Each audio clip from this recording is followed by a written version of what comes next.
हमारे YouTube channel Vivek Kumar. मैं विवेक कुमार आप सभी लोगों का मेरे यूट्यूब चैनल में स्वागत करता हूं।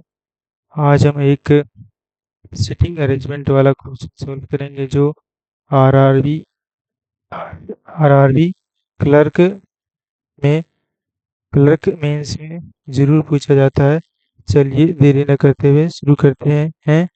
वो एक क्वेश्चन आप लोग अगर पढ़ के जाएंगे तो क्वेश्चंस आपका एग्जाम में क्वेश्चंस फिक्स ही पूछेगा, इसमें कोई शक नहीं होना चाहिए। चलिए देरी न करते हुए शुरू करते हैं। पहले हम क्वेश्चन पढ़ते हैं। 9 व्यक्ति A B C D E F G H और आई एक रेखा में पंक्ति में उत्तर की ओर मुंह करके बैठा हुआ है। इसमें मैंने देखा कि 9 व्यक्ति है जो ए से लेके आई तक है, जो सभी लोग उत्तर की ओर मुंह करके बैठा हुआ है। हम यहाँ पे कुछ कॉन्सेप्ट सीख लेते हैं। जैसे हम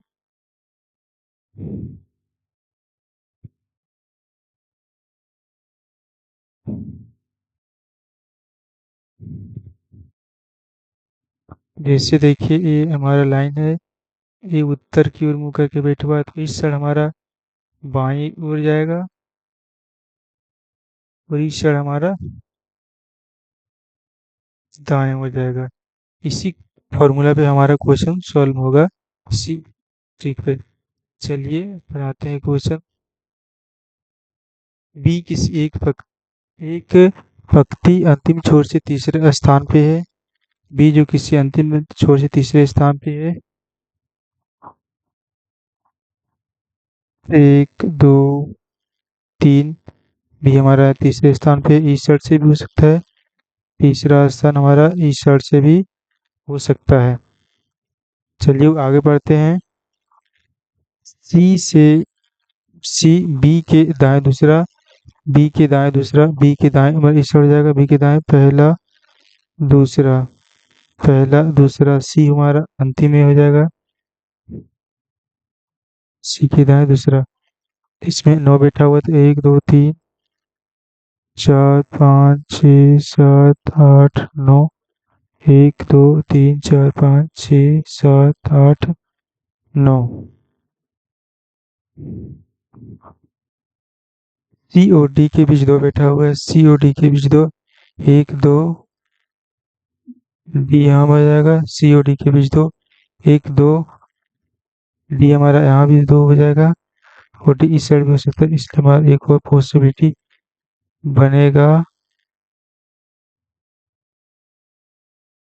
यू डी के बीच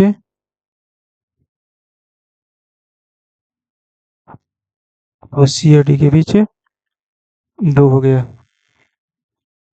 जितने डी के बाएं बैठा हुआ है उतने आई के दाएं और बैठा हुआ है। जो जी का पड़ोसी है, आई जो हमारा है, जो जी का पड़ोसी है, डी के बाएं कितना बैठा हुआ है? 1 2 3 4 5 बैठा हुआ है। डी के बाएं 1 2 3 4 5 है, तो आई के दाएं भी 5 होगा, 1 2 3 4 5। तो आई हमारा यहाँ पे हो जाएगा, आई के दाएं भी 5। डी के दाएं 1 है तो आई के दाएं भी 1, डी के दाएं 1 2 3 4 5 6 7, तो आई के भी दाएं हमारा 7 हो जाएगा। जी के जो जी का पड़ोसी है, कौन जी का पड़ोसी? आई जो जी का पड़ोसी, आई हमारा जो जी का पड़ोसी है, जी का पड़ोसी है, आई जो जी का पड़ोसी हो जाएगा यहाँ पे, आई के जी का पड़ोसी सब यहीं पे होगा। उसके बाद आगे जी के बाएं तीसरा, जी के बाएं तीसरा ये नहीं होगा, इसलिए में कट जाएगा। जी के बाएं तीसरा पहला दूसरा तीसरा ये है, जी के बाएं तीसरा पहला दूसरा तीसरा हमारा ये है। अब आगे एफ एफ ई के बाएं दूसरा, ई के बाएं दूसरा, ई के बाएं दूसरा यहाँ पे नहीं होगा, यहाँ हो सकता है ई के बाएं पहला दूसरा, एफ ई के बाएं दूसरा, इसमें भी नहीं होगा क्योंकि ई के बाएं तीसरा पहला तीसरा, ई के बाएं तीसरा, हमारा एक पॉसिबिलिटी गलत हो जाएगा और यही हमारा सही। वो बाकी जो बचा हमारा क्या बचा? इसमें से हमारा एच ही बचा, तो एच हमारा यहाँ हो जाएगा। आपने देखा कि हमने इसमें इस क्वेश्चन में हमारा 3 पॉसिबिलिटी बना, तब जाके एक पॉसिबिलिटी हमारा सही हुआ। ये सही क्वेश्चन हमें मेंस एग्जाम में पूछा जाता है, जिसमें हमें ज़्यादा कंफ्यूजन हो। चलिए अब देरी ना करते हुए क्वेश्चन सॉल्व करते हैं। इसमें से हमारा ये पहला क्वेश्चन है,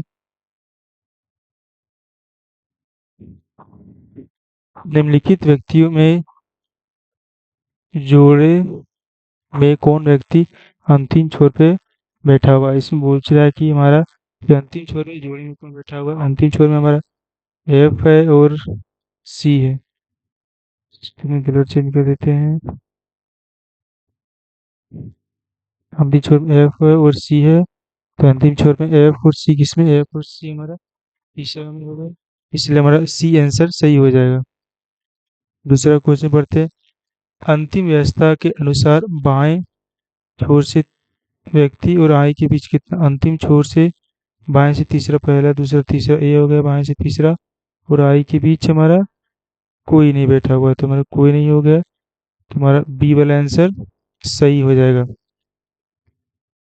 अंतिम व्यवस्था के अनुसार इनमें से कौन सा व्यक्ति एच के बाएं बाएं से दूसरा बैठा, एच के बाएं दूसरा, एच के बाएं पहला दूसरा, एच के बाएं दूसरा हमारा डी बैठा हुआ है, एच के बाएं दूसरा हमारा डी हमारा 5 आंसर हो जाएगा।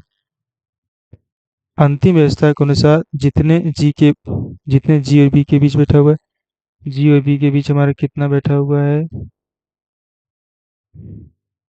जी हमारा यहाँ हो गया और बी हमारा बी यहाँ हो गया, जी और बी के बीच एक बैठा हुआ है, उतने ही इस ऑप्शन में भी सी बीच बैठा हुआ है, तो एच और सी के बीच कितना बैठा हुआ है, एच और सी के बीच कोई नहीं बैठा हुआ, इसलिए कट गया पहला।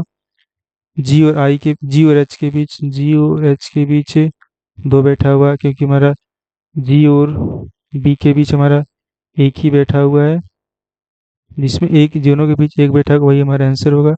आई और बी के बीच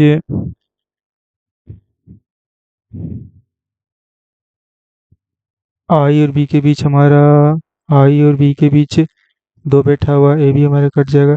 एफ और ई के बीच एक बैठा हुआ है, ये हमारा सही हो जाएगा। हम यहाँ पे भी रख सकते हैं, क्वेश्चन का आंसर दे सकते हैं।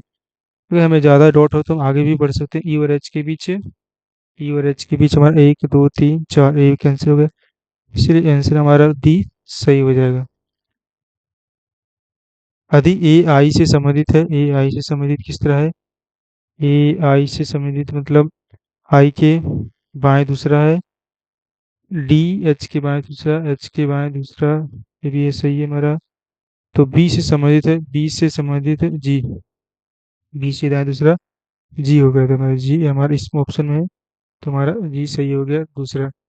आपने देखा कि हमने किस तरह से इस क्वेश्चन को सॉल्व किया। अगर आप लोगों को भी ये वीडियो अच्छा लगा हो तो प्लीज़ लाइक और शेयर कीजिएगा, और इसी तरह वीडियो के लिए हमारे चैनल पर बने रहिए। और हम एग्जाम में पॉसिबिलिटी लेना कभी ना भूलें, इससे हमें आगे चल के दिक्कत नहीं होगा। अगर हम पॉसिबिलिटी लेके नहीं बनाएंगे तो हमें फिर से क्वेश्चन सॉल्व करने पड़ेगा, जिससे हमें ज़्यादा वेस्ट होगा।